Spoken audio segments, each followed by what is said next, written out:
The greatest victory in human history is also our greatest defeat. Nod. From Harari, in Homo Deus. Tears away the veil of human self-deception. As humans conquered famine, disease, and war, we did not head toward a utopia. Instead, we reached a more terrifying conclusion, becoming the useless class, not through unemployment or poverty, but through absolute irrelevance. The weight of these words is enough to crush the meaning of our existence. What is the truth behind this silent purge I am witnessing? Can humanity save itself from being cast aside? The insights in this book might overturn your understanding of who you are. 2010. Deaths caused by famine and malnutrition totaled about 1 million people. That sounds like a lot, but in that same year, due to overeating, the number of deaths from obesity-related diseases exceeded 3 million. What does this mean? Means humanity has entered an era where dying from obesity is more common than from hunger. A specter that plagued humanity for millennia has been largely driven out of most developed regions. Look at plagues. The 1918 Spanish flu claimed between 50 and 100 million lives, which was 3% to 5% of the global population. But the 2020 pandemic, though it spread more widely, had its mortality rate suppressed by modern medicine.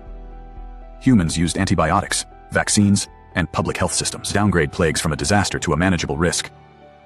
And war, in 2012. 600 people died from violent conflict. That same year, deaths by suicide reached nearly 800. Diabetes claimed 1.5 million lives.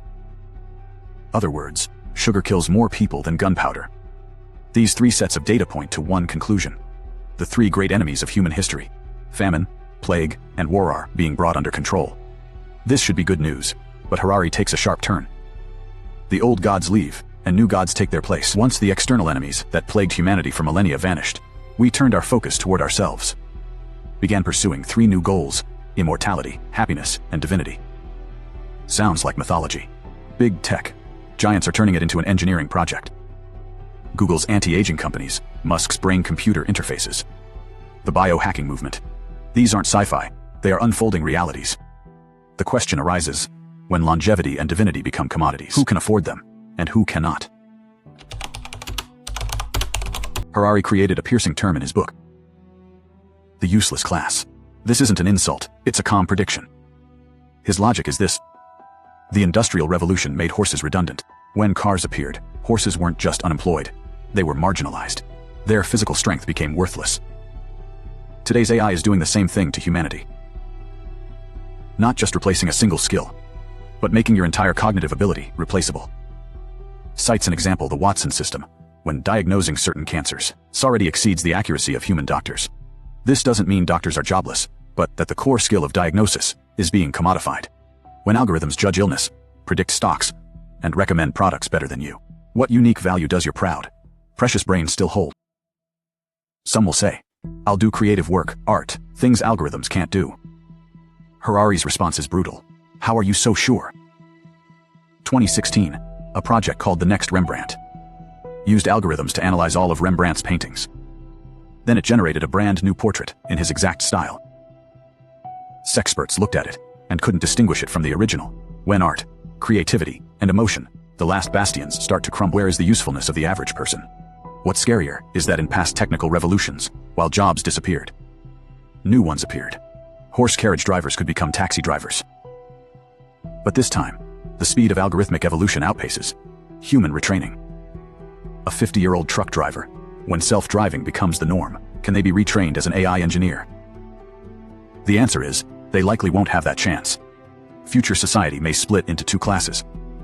A small group of gods, mastering algorithms and biotechnology. A massive, useless class that is economically, politically, biologically irrelevant. The gap between these two classes isn't wealth, it's a gap between species. But that's not even the scariest part. What's scariest is, may have already started handing over your sovereignty, without even realizing it. Harari proposes a concept in the book Dataism. He says it may be the first true, common religion of the 20th century. The core of this faith is simple: the universe is a flow of data. Every entity's value is determined by its contribution to data processing. Other words, in this new faith, the greatest virtue is the free flow of information. The greatest sin is blocking it. Your value is not determined by who you are, but by how much data you contribute. Think about what you do every day. Open your phone, Scroll through videos. Every swipe tells the algorithm what you like. Open a shopping app. Every click exposes your desires. Wear a smartwatch. Your heart rate, sleep, steps, everything is uploaded to the cloud 24/7. You think you are using tools. But from the perspective of dataism, you are the sensor. Your purpose is to constantly generate data, feeding the algorithm, helping the system get smarter. This isn't a conspiracy theory. It's a business model. Most of the world's most valuable companies are data companies. Their core assets aren't factories or patents. They are you. Be precise. It's about your data. Harari uses an analogy. Medieval people believed meaning came from God. Modern people believe meaning comes from inner feelings. But dataists believe meaning comes from algorithmic calculation. You think your feelings are important. Algorithms can analyze your biological traits, know who you'll love before you even do, what you'll hate, and what decision you'll make next. If they understand you better than you do, how much authority do your feelings have? This brings up the most unsettling question about the future of humanity. Does your so-called self even truly exist? This is the most hardcore chapter on the future. Is also Harari's core observation, carried over from his study of mankind. Much of what humans believe are just fictional stories. Money is a story, nations are stories, companies and religions are all stories. These stories only have power because masses of people believe in them together. But Harari goes even further regarding our future. He says the self itself is also a fictional story. This isn't philosophical fiction, it is a proven neurological conclusion, cites brain-splitting experiments from Caltech. The corpus callosum connecting the brain hemispheres is severed. The left and right brain can create two independent centers of consciousness. They are unaware of what the other is thinking. It's even weirder when researchers ask the patient why they performed an action. The left brain's language center simply invents a reasonable explanation, even if the real cause came from the right brain. In other words, there is no unified self in your brain making decisions. There is only a collection of competing neural circuits with a narrative interpreter, making up a plausible story so you feel, this is my choice. Harari pushes this discovery to the limit. Your anger, happiness, desires, and fears are essentially outputs of biochemical algorithms. You think you chose this job because you love it, but perhaps was just the dopamine circuits in your brain being activated by it. So, the question arises, external algorithms understand these biochemical processes better than your brain. Who is the true decision maker? Harari's answer is that power is shifting from humans to algorithms. This transfer doesn't require force or violence. You will willingly hand over decision-making power because algorithmic recommendations are simply more accurate, efficient, and comfortable, just as you've already handed navigation to mapping apps, handed entertainment choices to recommendation algorithms, social validation to likes on your feed. That self that thinks independently and decides autonomously is dissolving bit by bit. You don't even feel the pain. Reading this, you might feel hopeless. If algorithms are so powerful, what is left for ordinary people? Harari gives no simple answer.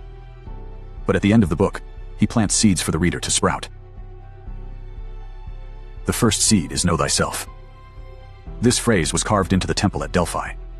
And 500 years later, it is still valid. Harari says, before algorithms understand you better than you do, you should study yourself, not in a find your true self kind of spiritual way, but by understanding how your biochemical system operates and where your anger comes from. Know the patterns of your fears and when you tend to make impulsive decisions. Once you grasp these, you gain an extra layer of defense against algorithms. And reduce the chance of being manipulated. The second seed is stay adaptable. The changes over the next 50 years exceed the total of the past 0 years. Any specific skill could become obsolete. Any stable profession could vanish. The only reliable strategy is to maintain the desire and ability to learn and reinvent yourself. Harari cites a concept in his book called mental resilience. This doesn't mean adapting to everything infinitely, but being able to find new footing amidst change. The third seed is redefine the meaning of life. Economic value no longer defines your existence, then what does? Harari doesn't answer directly, but he hints at a direction. Meaning doesn't have to be derived from being useful. Art, meditation, and relational experiences are things that cannot be monetized, may be humanity's final sanctuary. Simply put, when machines outperform you in every useful task, uselessness becomes a form of privilege. Those moments that do not pursue efficiency, do not serve output, and exist purely for the sake of the experience itself. The only places algorithms cannot invade. The question is, Are you willing to admit you might not need to be so useful? Sapiens and Homo Deus may be two separate books, but they are actually one complete, cohesive thought. Sapiens answers, how did humanity get to where we are today? The answer is the power of shared stories. By believing in money, nations, and religions as imagined communities, we achieved large-scale cooperation and reached the top of the food chain. Homo Deus answers, where is humanity headed next? The answer is that we may be creating our own replacements, algorithms, and superhumans. Together, these books serve as a warning. The secret weapon of Sapiens was fictional stories. But we are now believing in the most dangerous story of all. Data and algorithms are supreme. We accept this story as truth. We willingly surrender our sovereignty.